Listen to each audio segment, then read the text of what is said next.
Are you new to Star Wars Unlimited and looking to see what the best decks in the meta are right now? Or maybe you're a sweaty TCG grinder getting ready for a 1K or another one of these SCG Con events. What's up, guys? KTOD, Maddie here with my pup, Jake. Hopefully he doesn't mess up the sound too much. And we're going to be looking at the results from this past weekend and kind of dissecting some of those deck lists, as well as talking about the meta as a whole. Shout out to my teammates, John Tatta, back-to-back 2K winner for the SCG events, absolute legend of the game, and Alex Blandin for, I think, 2 top 4 finishes with Jango Tarktown. Shout out to them. That was a sick run by both of them and some good vibes from the team, kind of collaborating on that one with some juicy tech that I can't wait to talk about. Some other cool deck lists that we saw, right? We saw Anakin pop out. It was cool to see him make his foray into the Star Wars competitive scene. An old favorite in Qi'ra, girl after my own heart, as well as Han. So and obviously Sabine, who is probably never going to be bad. So a lot of cool things to dissect and some really interesting card choices. So I'm excited to kind of chat about those. And so we'll run through the top 8 and kind of just, see what's up. All right, I don't need those headphones. All right, starting with the 8th place list. This is Derrick's Qi'ra 30. We saw last PQ season and last iteration of the meta. Qi'ra was in a really good spot. I liked the 30 version. I played the ECL version at my PQ. But I really like what Derrick did here to bring this into the new meta. And one card I really want to highlight is Devastating Gunship. What a great answer to the Jango Tarktown decks that we had seen crop up. Mike did a video on it after winning a showdown. Our team was pretty high on it. I know some other people were talking about it as well. But Devastating Gunship to me is like such a perfect Qi'ra card, and is one that I actually wasn't playing right away. I had it in my Dooku deck because it's Separatist and stuff like that. But in space, a 3/5 for 5 can really do a lot of damage. And I know this version doesn't have ECL, but one thing you can do with it is you can ECL into a ship and then finish something else off. So you can get a really early 2-for-1, which I like. Especially there's a lot of 3/2 ships in the meta right now. So you could kill one, take out the other one with, you could ECL into a, and again, we're talking about this deck, but I'll get back to it real quick. I just want to make a tangent. You could ECL into the Phantom and then kill, say a Merc gunship. But anyway, this gentleman opted for, this was Derrick. Okay. I have at least some of the first names from, shout out to Titan 1K Tim for putting this together, running the VODs, all that good stuff. Go check out MaKlunky Gaming on Twitch and YouTube. Booyah. But anyway, so I really like early in a meta, being at 30 hit points, because basically you're going to make it really hard for your opponent to take you out, and then you can kind of turn the corner. And now that there's early Sentinels in the Mana Guards, a great add. I like the use of both System Patrol Craft and Gunship. I still like System Patrol Craft a lot. One of the reasons we played the original 30 deck at Gen Con was to kind of wall off. And so I think System Patrol Craft can do that really well in this early meta. Yeah, somebody could ping it and T-town it, but that means they didn't use it sooner. So I don't really think that should dissuade you from playing big booty Sentinels. 4 butt in space is pretty big. And so this list by Derrick, it leaned in early, but it didn't skimp on the top end either, which I really like. I think the one of Vanquish completely makes sense. This maybe would have been a Rival's Fall in past iterations of the deck when Boba was not suspended from school. But knowing that you don't have that play you have to worry about as much, I like the Vanquish saving the 1. Vigilance man after my own heart there. But yeah, I really, there's a lot I like about this list. Obviously, one thing that we're seeing less of here is the Lawn Pikes, and obviously Gideon wouldn't go in a deck that doesn't have ECL. But I'm okay with it here because we've decided he accurately predicted like things that he was going to see in terms of these space decks, and I like that he trimmed the Lawn Pike to have it as like, okay, if I need something later. Another thing too is like the what is it called? The Devastating Gunship can be a really good way to flip the game. Like one thing that these blue-green decks need is like they need a sticky body to barrage off of. Qi'ra can turn that Devastating Gunship into a 5/3 shielded menace in the skies and then hit a barrage off it. I think that's so powerful. So shout out to this list. And then just in the sideboard, trimming some of the attrition stuff, like there's only one palette return, because again, I think that this player really identified that there was going to be a lot of these, space and aggro decks, and so wanted to hedge there. I think as the meta develops, you're probably going to want to account for some more of that. But one card that I think is really good into the Jango deck is Traitorous, because stealing some of those pesky ships, it just gives you another play line at 5 to kind of interact with them. Especially, I know that we're not seeing Tarkin, but like if Tarkin came back, that would be another one to watch out for. One card that I'm trying and I'm curious if people think about is like Fine Edition. You can get back your top targets. You could get back your Traitorous. It's kind of interesting. It's good in like Bosk, but I wonder if it has some application here. But yeah, shout out to Derrick. I think this deck is awesome. I'm definitely going to sleeve it up and try it. I think it's a great way to kind of go after things. Moving into our next top 8 deck list. This is Sean on Rey Tarkintown. I think Rey blue-red hero has a lot of tools to fight the current meta, and I think Rey is like also a really good way to do that. One of her best play lines is suiting up an R2 early. Card filtering in this game is so important because you draw 2 cards a turn that sometimes it's almost like better than card draw in a way, because card draw, the designers have even said like card draw is pretty much at a premium right now, or it's something that they want to be kind of expensive, right? So filtering is like the next best thing and relatively cheap to do. I think that these are great upgrades to the deck, and again, this is like a very wall-off strategy with your Nima Outpost, with 3 System Patrol Craft and 3 Conquer Dawn Interceptors. This is a person, again, Sean said, hey, I know that there's these space aggro decks in the meta, and I'm going to come after them hard.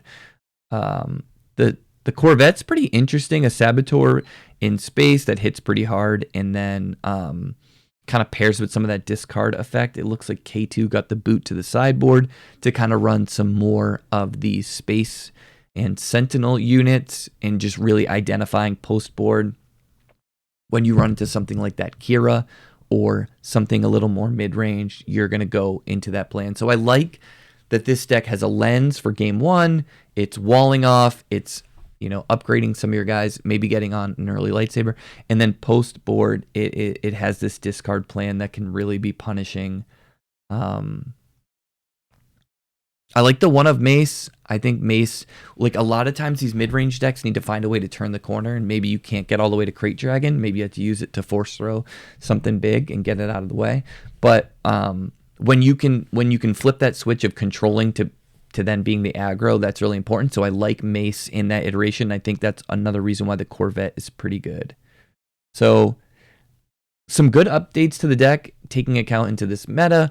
Some really nice sideboard plans. Shout out to Sean. I think this was a great deck to bring for this event. And like one thing about this event, and I should have said it in the intro, is like this was a pretty sweaty 2K. I mean, there were like PQ winners and PQ, top 4 finalists and all this stuff. So yeah, it was 70 people, but like if you did well at this event, like you crushed it.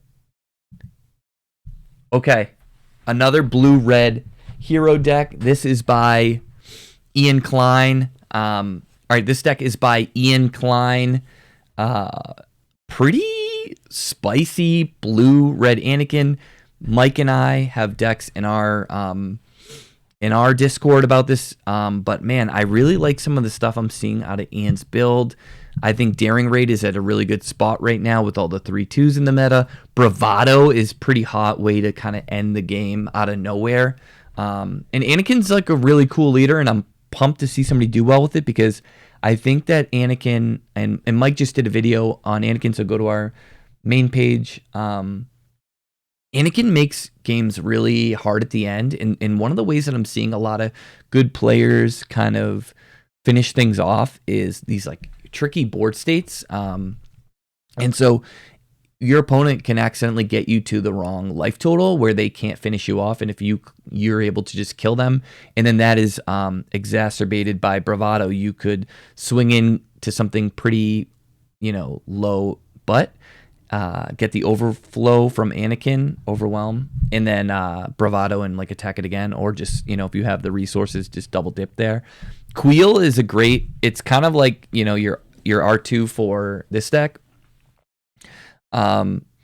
It has some card filtering angles, and it also has card draw, right? There's a ton of blue. So I really like that. I think the solo Forces with Me is another great call, whether you're putting it on your Anakin or one of your Force users early. I think that's really good. The one thing about these decks that you have to be careful of is falling behind, because you don't have a lot of ambush, but you do have the Sentinels that kind of mitigates that a bit. The Razor Crest main, I think, is really interesting because it's really just getting back Perilous, and which is a great call, and your lightsabers. So I'm curious, like, I would have probably tried maybe top targets out of the board, but maybe Ian found that you don't need them. But I love when Razor Crest can get me a little more, so I'm curious some of the decision trees there, and I think that they did some content around this, so go check that out.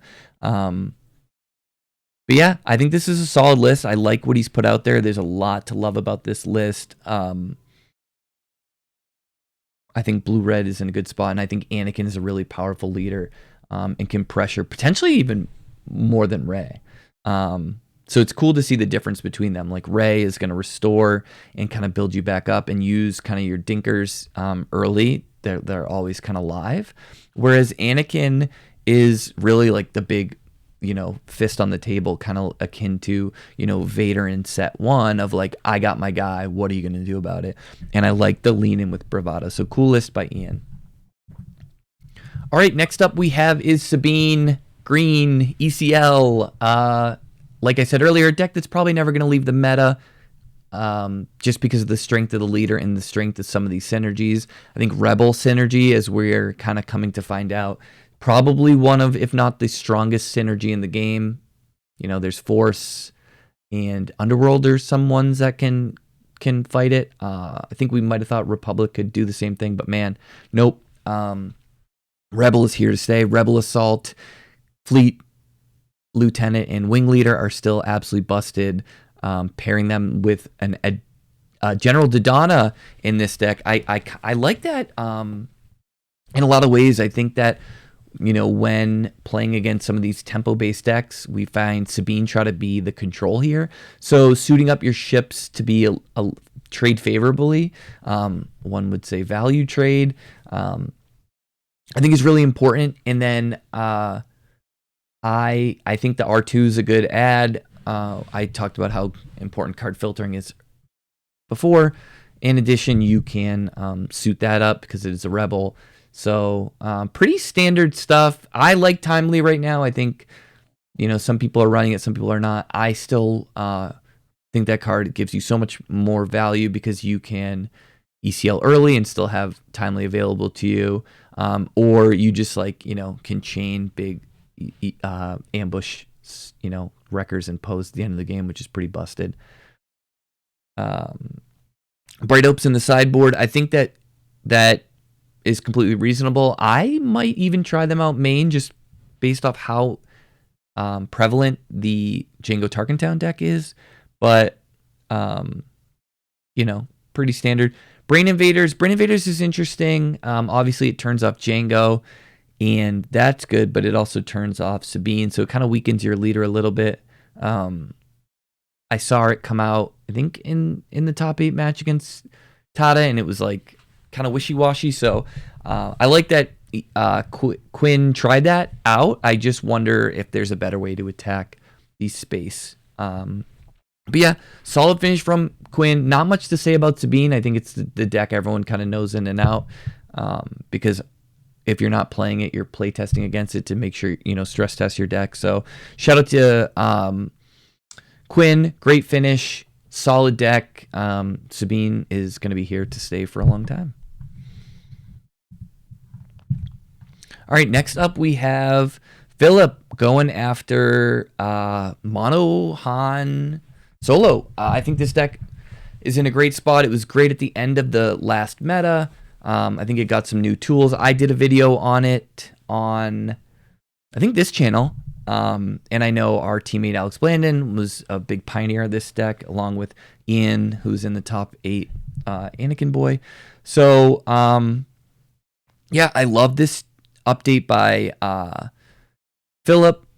I think that going, there was the talk of the Rebel version, during set 1, and it did some great things. But I think getting in these extra 3/5s and playing things like Qi'ra main deck, I think is so important. The value you get from disruption in one of these decks is really strong because, with Han, you're really playing this tempo-based game, and so you want to be able to kind of enforce your game plan on your opponent rather than kind of take a back seat. So I think that using Qi'ra, using the bounce, I love the addition of Azatuk because, again, we're in the lens of our deck list is more than the 60 cards, and okay, we're seeing Jango Tarkintowns. We're going to add in some more space to be able to deal with that. It value trades, it sticks around, and then you can pump it up and get swinging. So, not a ton much to say on this one. I like that the C3PO plan is in the sideboard for when you're going those slower matchups. You can really accrue a pretty big card advantage and never run out of threats for some of the control decks like a Qi'ra. You run them out of threats, use your Tech DJ, and eventually you will win the game. I think that's a tried and true plan that we've seen Han players enact. But yeah, I think Plo, great ad. You get the 3/5s. R2, I think R2 is great in this deck. I think it takes some playing around with to understand the lines, but any time you can play a 2/4 for 2, that helps you kind of further your cause and get to your big swinging cards like your Cunnings, like your Han Solos, or whatever maybe card you brought in for the sideboard is really important. And I love the Gammo Guards. I think Gammo Guards could find its way into the meta again in a lot of places because we need to protect our leaders. We need to kind of gum up the board. So yeah, shout out to Filip. I think this was a great call for this meta. Is one that I was talking about early, and I like this version of it. I think this is a great take on it. All right. Now we're going to get into the 3 Jango decks, 2 members of the KTOD testing team, as well as Arstan, the runner-up of this event, who is in our Discord, a valued member of our community, and brings amazing cookies to events. So shout out to Arstan.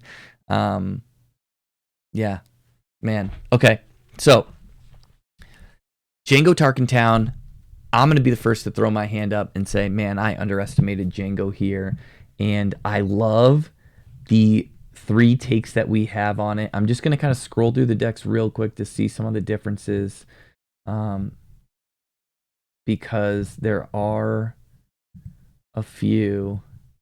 Okay, CAD. This guy's one. This guy. Okay, so I think one really sick thing that the guys identified was you can TDR this heavy persuader tank.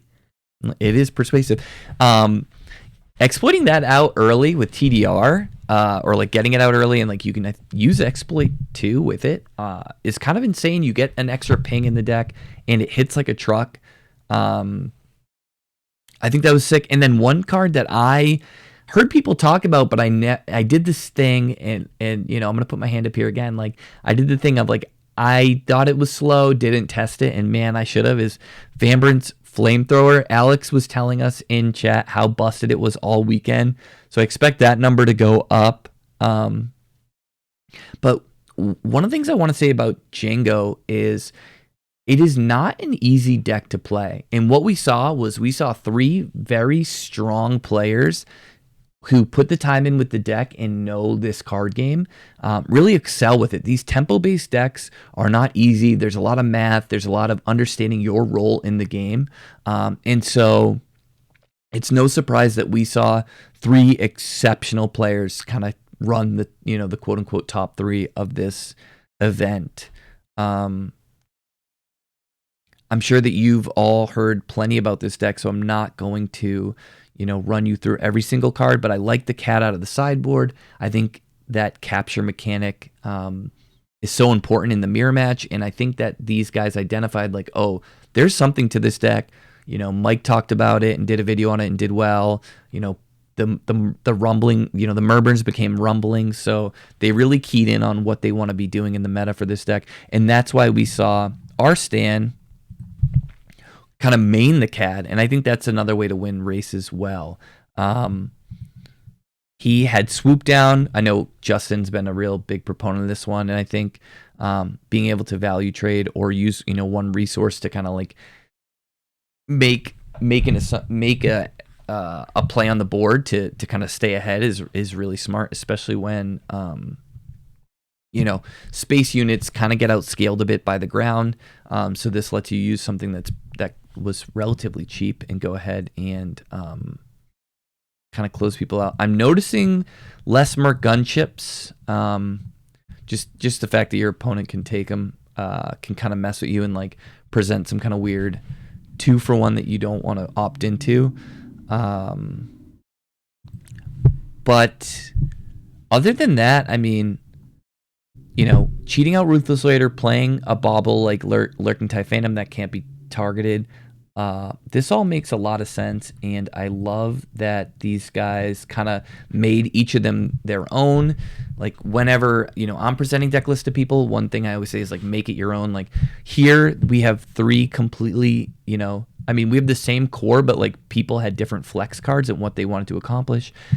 We had one tank versus two. We had the Cad Bane, the swoop down. So like teching for what you expect or what your comfort level is, I think is really important. And I think that Change of Heart, another good way to finish games. I think that that's the big takeaway from this deck is like I didn't get to follow the stream as closely as possible, but I think Jango was like struggling in some of the early matches. So like it is one of those decks that you need to get time with, but like when the deck in and out and you understand some of the core principles of the game with regard to, matchup assignment, your resourcing decisions and some of the tempo stuff, I think this is a deck that can really shine.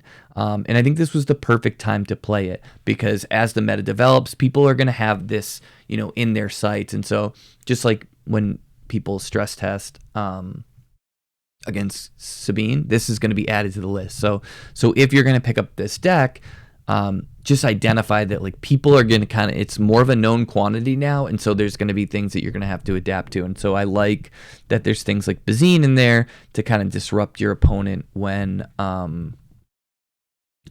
when they're trying to kind of tech down for you.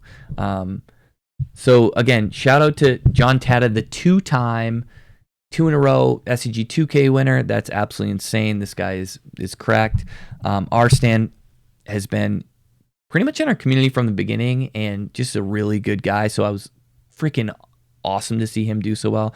And then Alex, he told me to tell everyone that he's good looking, smart, and, a cultured man, but I don't know about all that, but I will say he's a hell of a card player. So really proud of these three guys for what they did here at a very sweaty, SCG event. I mean, again, like this was like some of the cream of the crop. So yeah, like, 70 players, but like a high density of very good players. So like when you get to the last rounds, like the people who bubbled and the people who top 8'd were very strong players. So, doing well at this event, I think is a huge shout out. And so, everyone in this top 8, heck, if you freaking top 16 this event, I'd be pretty happy.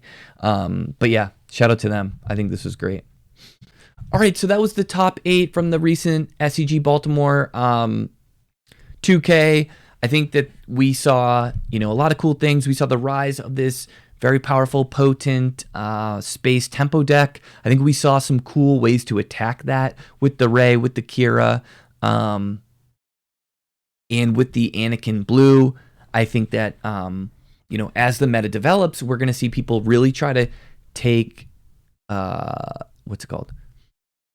Jango and Sabine into their kind of focus. And so if you're, picking up one of these decks, I think, that is the lens you have to look at. If you are going to try to play Jango Tarktown, understand that people are coming for you and find some of the ways they do that and how you can kind of go to the next step. That's something the Sabine guys have done really well in the previous meta, is they find what beats them and then they find a new plan, whether it's not pinging with your Sabine or playing a control in a certain matchup. So I think that would be my advice to somebody picking up Jango. And if you are picking up, say a Qi'ra or an Anakin blue or a Han 1 yellow, understanding that, there is probably going to be a rise of these mid-range decks to try to take out the Jango deck that was really popular, and then what are those implications? Are there going to be some control decks to try to outrace them? And then so you got to keep your ear to the ground. You got to get out there and either follow our content or some of the other great content that is out there. Our Discord has discourse every day on the meta, on different decks. John Todd is in there at streaming once a week, and sometimes just hanging out in some of our streams. So we have a lot of great players in there. So if you haven't checked it out yet, I would encourage you to consider it. We're dropping some free content on the Patreon, and also just through our YouTube. I have a YouTube. We have two. So a lot of free content that goes with it. But if you want to make the jump, I think it's super valuable, and we're seeing people do well using it. So that's it for me, and best luck at the tables, y'all.